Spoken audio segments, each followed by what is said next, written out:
दोस्तों, झुंझुनू में हुए एक मामले के बारे में आप लोगों ने सुना ही होगा। अगर नहीं सुना है तो द खटक पर जाइए, वहां पर पूरा वीडियो विस्तार से बताया गया है। लेकिन इस पूरी घटना के बाद इस घटना को बाड़मेर और जैसलमेर से जोड़ा गया है, ये बात कुछ समझ में नहीं आई है। झुंझुनू को अगर मैं मोटा मोटी तौर पर आपको समझाने की कोशिश करूं तो एक व्यक्ति जो मानसिक रूप से विक्षिप्त था, पुनर्वास गृह में था, उसको अस्पताल में लाया गया और डॉक्टरों ने उसे मृत घोषित कर दिया।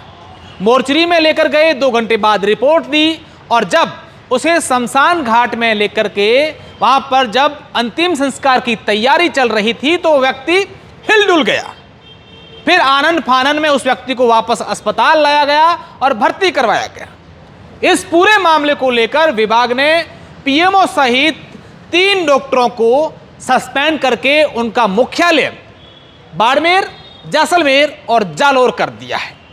तो क्या सवाल ये खड़े होते हैं इस घटना के बाद, जब भी कोई सरकारी कर्मचारी या अधिकारी गलती करता है तो सजा के तौर पर उन्हें बाड़मेर और जैसलमेर भेज दिया जाता है।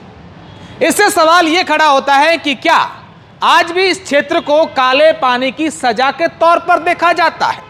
क्या यहां पर 2 पैर और 2 हाथों वाले इंसान नहीं रहते हैं?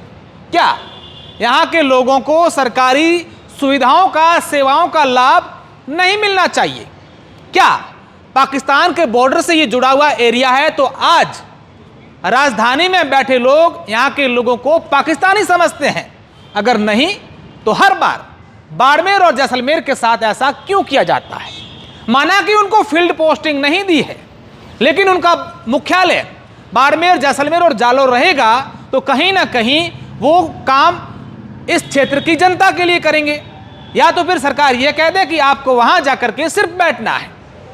अब ये सरकारी कार्मिक या अधिकारी, ऑफिसर, डॉक्टर जो कोई भी हैं, वो यहाँ आने के बाद तो काम तो करेंगे ही, अगर चाहे कागजी काम करें या फिर फिजिकल काम करें, काम तो बस क्षेत्र के लिए होना है। ये अपने आप में एक सवाल खड़े करता है।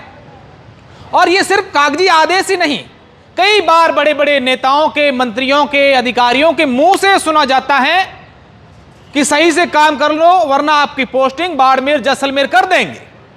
अच्छा, बाड़मेर, जैसलमेर के लोग ही सरकार को चलाते हैं, इस बात का भी सरकार को ध्यान होना चाहिए। बाड़मेर और इस क्षेत्र में जो क्रूड ऑयल का खनन होता है उससे राजस्व से सरकार चलती है। यहां सोलर कंपनियां पूरे प्रदेश को बिजली उत्पादन करके देती है।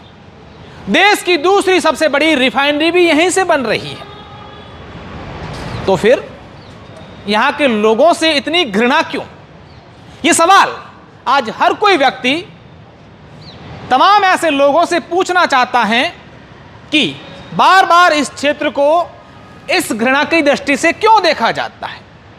क्या ऐसा माहौल बना करके, एक नैरेटिव सेट करके बाड़मेर और जैसलमेर को अभी भी बैकवर्ड एरिया में शामिल करना चाहते हैं? अगर हाँ, आपको लगता है कि ये एरिया है, ये बैकवर्ड हैं, यहाँ पर जो है अभी और डेवलप होना चाहिए, तो सरकार ने इस क्षेत्र में चलने वाली बीएडीपी योजना को क्यों बंद कर दिया, जो योजना इस क्षेत्र को विकसित करने के लिए सरकार ने बनाई थी? तो अब इसको लेकर ये तर्क आएगा कि वो बंद कर दी तो क्या हुआ, इसको लेकर हमने नई योजना वाइब्रेंट विलेज बनाई है। भाई, वाइब्रेंट विलेज तो आपने बनाई है, लेकिन वो इस क्षेत्र के लिए लागू ही नहीं होती। अब ये खूब सारी टेक्निकल बातें होगी, लेकिन आप ये सोचिए कि आदेश आ गया, बाड़मेर, जैसलमेर की बड़ी बड़ी बातें करने वाले यहाँ के तमाम नेता, चाहे वो किसी राजनीतिक संगठन से जुड़े हैं, चाहे किसी और संगठन से जुड़े हैं या फिर निर्दलीय हैं, वो बाड़मेर, जैसलमेर की बात कब करेंगे? क्या बार बार बाड़मेर और जैसलमेर और जालोर के लोगों को शर्मिंदा होना इसलिए पड़ेगा कि हम तो सजा के तौर पर लोगों को बाड़मेर, जैसलमेर भेजते हैं, आप उसी बाड़मेर से या उसी जैसलमेर से या उसी जालोर से हैं? अब बंद कर दीजिए, क्योंकि इस क्षेत्र को अगर पहचान दिलानी है तो यहाँ की संस्कृति के तौर पर दिलाइए, यहाँ के भाईचारे के तौर पर दिखाइए, यहाँ की विरासत जो है उसके तौर पर दिलाइए, यहाँ के पर्यटन के तौर पर दिलाइए, यहाँ के होनहार प्रतिभाओं के तौर पर दिखाइए, यहाँ की खेल प्रतिभाओं के तौर पर दिखाइए, न कि बाड़मेर, जैसलमेर और इस क्षेत्र को बार बार शर्मिंदा करिए। धन्यवाद।